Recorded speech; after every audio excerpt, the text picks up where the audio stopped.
Amis fermiers, amis fermières, bien le bonjour, bienvenue à la ferme, bienvenue sur Cocotte TV.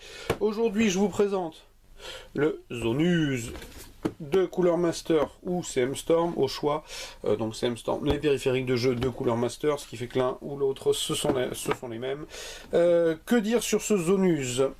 Que je l'ai sorti de la boîte parce que cette traîtresse de boîte avait les petites attaches métalliques qui font, elles sont plusieurs, que j'ai totalement raté la première vidéo de façon lamentable, coincé par les attaches. J'ai ridiculement perdu une vidéo. Donc du coup, j'ai préféré le sortir. Le Zonuse, un casque, comme vous le constatez, très massif au niveau des oreillettes.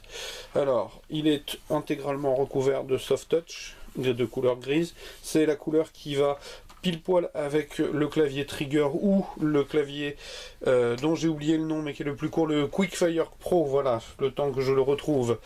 C'est fait pour avoir un ensemble parfaitement harmonieux.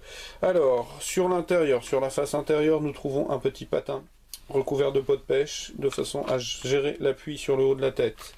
Sur l'écouteur droit, du soft touch, une partie en mat et plus rugueuse, du metal mesh, c'est à la mode, donc les constructeurs ont tendance à en mettre un petit peu partout, et un petit, non pas bouton, mais cache, que je vais essayer de vous enlever, voilà, puisque la petite particularité du Zonuse, c'est le fait que la perche micro puisse être mise ou à droite ou à gauche en fonction de ce que vous préférez, ou de la morphologie si vous avez la bouche à la place de l'oreille.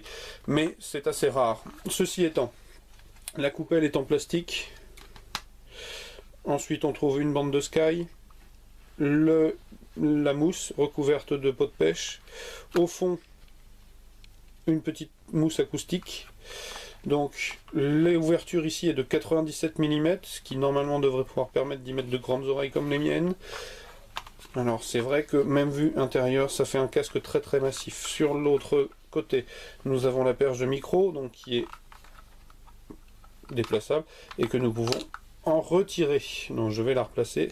Elle se connecte par un 3,5 mm non plaqué. Elle est massive avec une partie gomme de façon à pouvoir la former et la placer à sa convenance.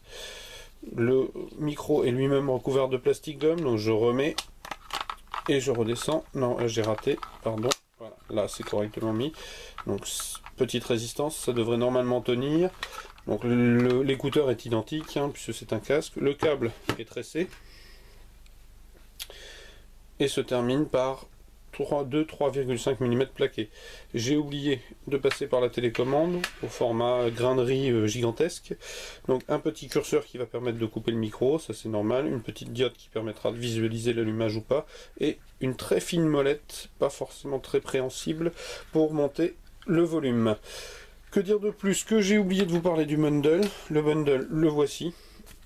Une affichette qui fait office de guide de démarrage rapide, présentation des produits CM Storm et les clauses de garantie de ce côté-ci. Voilà, pour une fois on a un document unique, c'est plutôt pas mal.